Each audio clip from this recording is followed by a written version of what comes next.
Hello दोस्तों, मैं हूँ संदीप और आप सभी सुन रहे हैं संदीप की कहानियाँ। आई होप आप सब बेहद खुश होंगे। जिसको भी ट्रक व ट्रक ड्राइवर से संबंधित कहानियाँ सुनना पसंद है, यह कहानी उनके लिए है। क्योंकि मैं इस वीडियो में आपको एक ऐसी कहानी सुनाऊंगा जिसे आज तक आपने कभी नहीं सुना होगा। मैं ऐसा क्यों कर रहा हूँ, आपको इसका जवाब पूरी कहानी सुनने के बाद ही मिलेगा। दोस्तों, इस कहानी को लिखने में और एडिट करने में काफ़ी ज़्यादा वक्त लगाए, तो यार प्लीज़ थोड़ा सपोर्ट करो। इस बार मैं वीडियो का एम रखता हूँ 50 लाइक का, और अगर ये एम 2 दिनों के अंदर पूरा हो गया तो मैं आपके लिए इसी तरह की सच्ची व खौफनाक कहानियाँ लेकर आऊँगा। तो बढ़ते हैं आज की हमारी सच्ची व खौफनाक कहानी की ओर। दोस्तों, आज की कहानी मुकेश जी के साथ घटी एक सच्ची व बेहद खौफनाक घटना है। मुकेश जी सहारनपुर यूपी के निवासी हैं, जो हाल ही में हमारी यूट्यूब फैमिली का हिस्सा बने हैं। मुकेश जी अपने ट्रक से देश के विभिन्न राज्यों में माल की डिलीवरी के सिलसिले से आया जाया करते थे। उनके हेल्पर का नाम राजू था, जो अक्सर उन्हीं के साथ में रहा करता था। आज का उनका ये टूर था कि उन्हें सहारनपुर से 5000 ईंटें भरकर देहरादून लाने का ऑर्डर मिला था। चलते चलते लगभग रात के 11 बज चुके थे और मेरे हेल्पर को भूख लगी। भूख भी लगनी ही थी क्योंकि हमने बहुत सारा सफ़र पूरा कर लिया था।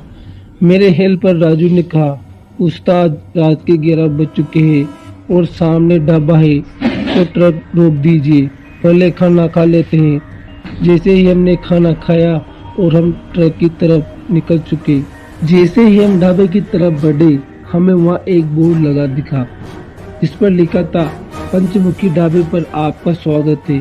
ढाबे पर अब लोगों का आना बंद हो चुका था। एक हम ही थे जो वहाँ पर खाना खाने वाले थे। दोस्तों, अब हम बिना कुछ सोचे समझे वहाँ बैठ गए और खाने का आनंद लेने लगे। दोस्तों, जब हम खाना खाकर उठे तब मैंने एक बार घड़ी की तरफ देखा तो लगभग रात के 12 बजने वाले थे। ये सब देखकर हम ट्रक की तरफ निकल पड़े। तभी पीछे से आवाज आई। जब हमने पीछे देखा तो एक अधेड़ उम्र का आदमी बोला, कहाँ जा रहे हो बेटा?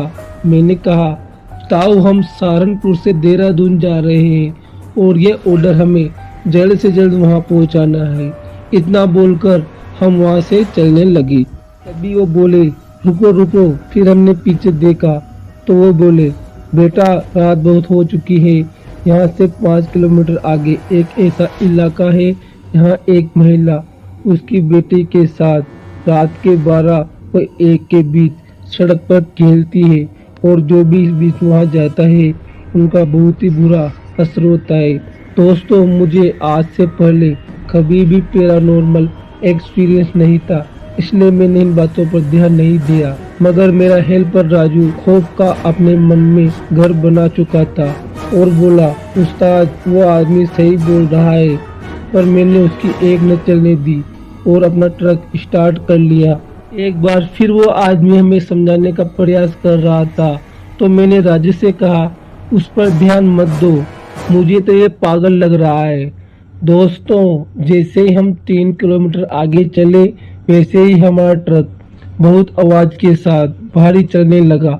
मैंने पूरा एक्सीलेटर खींच दिया, लेकिन हमारा ट्रक अब भी कचवा चाल से ही चल रहा था। तभी राजू बोला, मैंने कहा था ना कि उस ढाबे वाले की बात मानकर वहीं पर रुक जाए, पर आप रुके नहीं।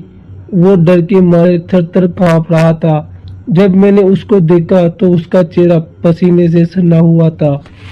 दोस्तों, डर तो अब मुझे भी लग रहा था, लेकिन मैं राजू से क्या कहूँ, और फिर मैंने ये बात टालने की कोशिश की। दोस्तों, इतना सब देखकर मैंने ट्रक साइड में लगाकर थोड़ा रुकने का सोचा।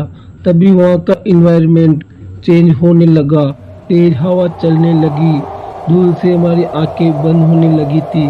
तभी एक बिल्ली हमारे पास आकर रोने लगी। ये सब सुनकर हम दोनों ने एक दूसरे के हाथ को पकड़ लिया और वहाँ का पूरा माहौल अब डरावना हो चुका था। और इतने में ही हमें पायल की आवाज़ आने लगी। यह आवाज धीरे धीरे लगातार बढ़ रही थी। मैंने सोचा कोई महिला इस सुनसान जगह पर फंस गई होगी। तभी वो हमारे ट्रक के सामने से गुजरने लगी। मैंने नीचे उतरकर उसे आवाज लगाई और बोला, रुको रुको, कौन हो तुम? वो लाल सी साड़ी पहनकर लगातार आगे बढ़ रही थी। इतने में मैंने देखा एक 5 साल की लड़की उसके आगे आगे खेलती हुई आगे बढ़ रही है। एक बार फिर मैंने आवाज लगाई तो वो रुक गई और मैं उसके पास जाने लगा तो मैंने देखा वो महिला एक अपूर्व सुंदरी की तरह लग रही थी। यह सब देखकर मैं क्या दोस्तों, आप भी होते तो मोहित हो ही जाते। मुझे लगा कोई मजदूर होगी और काम की तलाश में इधर आई होगी। अंधेरा होने की वजह से वो यहाँ पर रुक गई होगी। तो मैंने बोला, सुनिए, अगर आपको आगे जाना हो तो हम आपको आगे छोड़ देंगे। इतना सुनकर उसने हाँ में गर्दन हिलाई और मेरे पीछे पीछे आने लगी।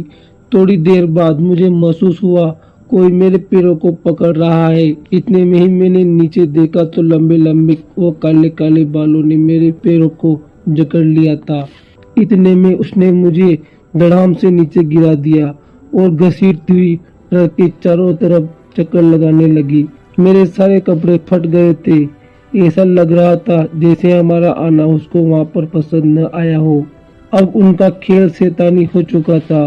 दोस्तों, जब मैंने उस औरत को देखा तो उसके पैर जमीन पर नहीं थे और ध्यान से देखने पर प्रतीत हुआ खड़ी आंखों के साथ वो अपने दांत पीस रही थी।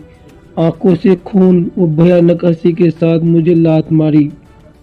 उसने अपने हाथों में किसी जानवर का दिल पकड़ रखा था जो लगातार धड़क धड़क धड़क धड़क कर रहा था, जिससे वहाँ खून ही खून हो चुका था। तो मैंने देखा कि उसकी एड़ी पीछे की जगह आगे थी और आगे के पैर के नाखून पीछे थे। इतना सब करके वो मेरी छाती में आकर बैठ गई। दोस्तों, मेरी तो सिट्टी पिट्टी गुल हो चुकी थी और मेरा दोस्त उस चुड़ैल से रहम की भीख मांग रहा था। मैं तो इतना डर गया था कि डर के मारे वहीं पर बेहोश हो गया। इतने में राजू मेरे पास आकर बैठा। राजू के पास हनुमान जी का लॉकेट था, इसलिए उस चुड़ैल ने उसके साथ कुछ भी नहीं किया। जैसे ही 1 बजे गांव वाले हमारे पास आकर बोले, हमने आपके ट्रक को रात के 12 बजे आते देखा तो हम समझ चुके थे कि आपको हमारी मदद की जरूरत होगी।